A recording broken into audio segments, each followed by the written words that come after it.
Edition of a Locked On Twins postcast. I'm Nash Walker, host of Locked On Twins, here with Brandon Warren, writer for Access Twins. Twins win at Fenway today, and it feels like today, as early as it is, was an important one for the Twins to avoid losing the series, avoid dropping to 3-7. This felt like one where you can kind of exhale after it's over, Brandon. Yeah, to get out with a split out of Fenway is a big deal, and things loosen up a little bit with Kansas City coming up, but a stretch of Mariners, Dodgers, Red Sox to start the season. I mean, Mariners you might not think are going to be that great, but they look pretty darn good. And so, yeah, to come out of it, 2 games under 500, not really what you want, but everything kind of came together today. Dylan Bundy looked really good. And outside of, Griffin Jackson needing to take a little while there at the end, everything just kind of lined up the way you wanted it to. And all in all, a pretty nice little, what do they call this today? The marathon day victory for the Twins. If you ran in the marathon today and you need to recharge with a Built Bar. Built Bars are delicious. Built Bars are healthy.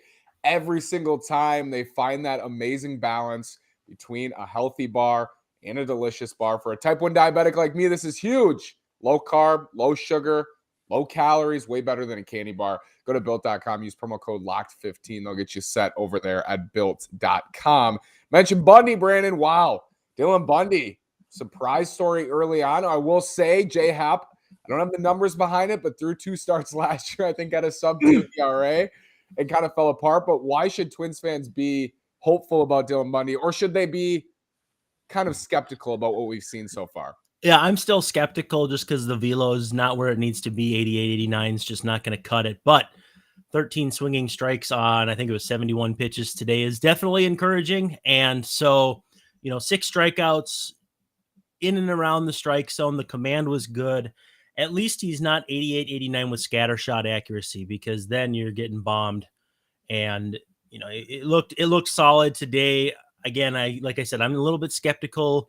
We've seen this with, we'll bring a blast from the past. Kevin Correa got off to a good start back in the day. And like you said, Jay Happ, I think even Matt Shoemaker looked fairly passable for the first couple outings there. So knock on wood, we'll see what happens. But for today, got to be impressed with what Dylan Bundy did. It feels like when I see Sun on my TV at a Twins game, they show up offensively. Has there been a correlation, Brandon? Can we kind of draw that line through 10 games and say, all right, the offense has struggled when it's cold, when the conditions are not where you want them to be. And as soon as it starts to warm up, Friday they score 8 runs, and then today they score 8 runs. Can that be pointed at as a potential factor here and why the Twins offense has sputtered out of the gate? Yeah, maybe a little injection of some vitamin D from the sun is making the offense spike a little bit. I don't know how much it matters because both teams are facing the same elements. But in the games where they've been in cold weather, I feel like the Twins have done a pretty good job holding down other offenses too. So, yeah, I'm not in a rush to judgment at this point. Hopefully it'll be a little nicer in Kansas City. You'll have to tell us all about what Missouri weather's like. But it's certainly going to be better than what's going on in Minnesota right now. I think it was 30 degrees and snowing when I got up this morning. So here's to hoping that if your theory holds up, that they'll get some nice weather in Kansas City. Garlick 2-run shot. Feels like anytime we see questions about Rocco's lineups, that said player ends up coming through. Kyle Garlick 2-run homer. Kyle Garlick's been a good player for them against left-handed pitching the last 2 years. Before he got hurt last year, was leading off against lefties in a lot of games. Today, hits cleanup and gets them on the board early. Jorge Polanco with a 2-run homer. All of a sudden, the Twins are up 4-0. 4-2. Red Sox cut it in half. And then the 8th inning, I think, is when this game was won, Brandon. The Twins tack on a bunch of runs. Gilberto Celestino, man, what an at-bat there to load the bases and get Polanco to the plate. That was just awesome to see. Well, and what I really liked was the usage of Jhoan Duran. And I saw some people saying, this should be your closer with his stuff. Why is he in the game this early? And part of it was, I think the plan was to go 2 innings, and so he'd cut through the middle of the order. That ended up being rendered moot by the Twins scoring all those runs. But at the same time, you can lose the game in the 7th inning. You can't necessarily win the game. So what they found out was he got his 1 inning in, 23 pitches. For me, I wouldn't have brought him back for a 2nd inning. It was a pretty high stress inning. but I understood what the idea was, and then the offense kind of takes off from there, and you let Grip and Jacks finish it off, as opposed to having to go get Emilio Pagan, who got up twice, though, which is not great. But I like how they have mapped out games in the sense that sometimes you need to take the bull by the horns in the 6th, 7th, 8th innings when, you've got JD Martinez and Rafael Devers and Xander Bogaerts and Alex Verdugo, who's been just ripping the ball coming up. Like, they intentionally walked Verdugo to load the bases. And then, the second baseman, why am I missing his name? Arroyo hit him pretty deep, but otherwise meaningless fly ball to center field to get out of that jam. I like to see when the process and the results match up, because then people aren't so grouchy all the time. Absolutely. We're going to preview this Twins 3-game set in Kansas City. First, I want to tell you about BetOnline. BetOnline is a great place to go place your wagers. A lot of sports information there as well. If you think the Twins are going to go into Kansas City and whoop up on the Royals, go put your money where your mouth is at betonline.net. Thank you, BetOnline, for your continued support of Locked On Twins and these Locked On Twins postcasts. 3-game series coming up, Brandon. First, I want to ask you about Gio Urshela, who it feels like is hitting the ball hard. I did wonder early on when I saw some of his at-bats, why didn't they just have Jose Miranda as the third baseman? Why was Urshela included in that deal? I think they like him, and we might be seeing some signs of why they liked him. Yeah, I think today's effort got him. He had a 296, just a shade under the 300 for the season.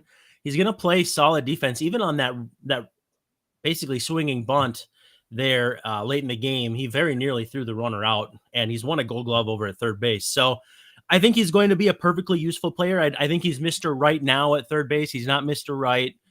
But with that said, to get two fairly useful players for Josh Donaldson without having to pay any of his contract, I mean, Ben Rortvedt, they probably could use that extra catcher right about now, but that'd be just Gary Sanchez DHing more, which is not that big of a deal. I think the trade made a lot of sense at the time, and Urshela has had some empty swings. He's had some at-bats where he's chased some sliders out of the strike zone.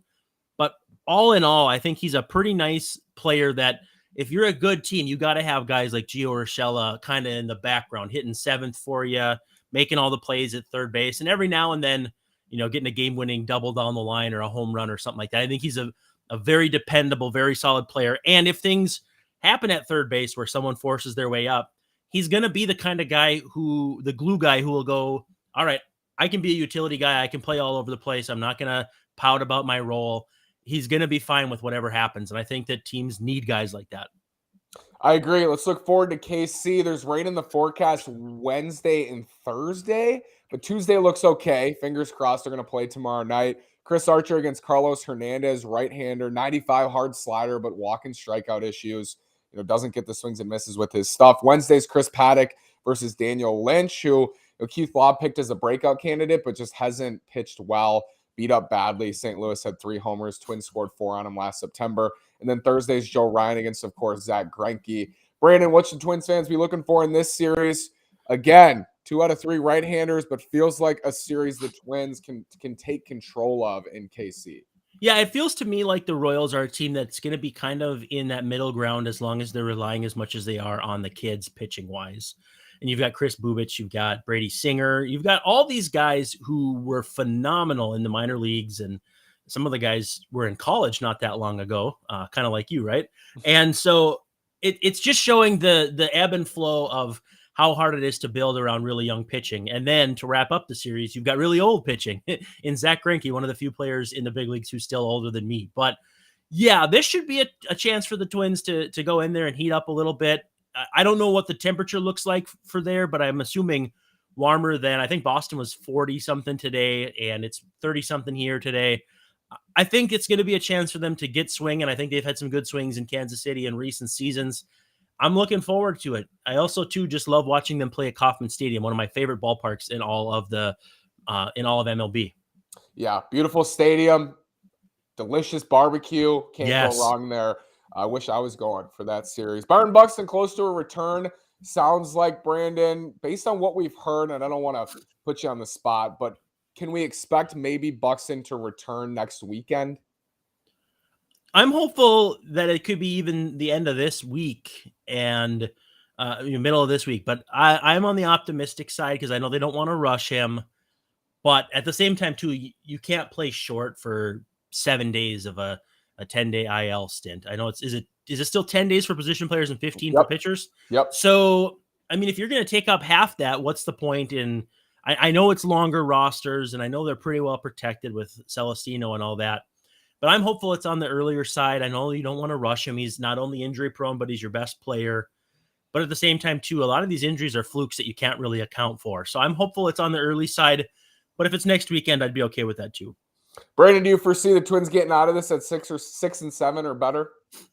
I'll say 2 out of 3. So what does that put us to? 6 and 7. Yeah, that'll put the Twins at 6 and 7. I like it. I think you said there was a lefty, right? Lynch is a lefty. So Lynch on Wednesday. Yeah, that's the one I'm a little curious about. A lefty with some good stuff, but I like their chances against right-handed pitching pretty much anytime they're out there.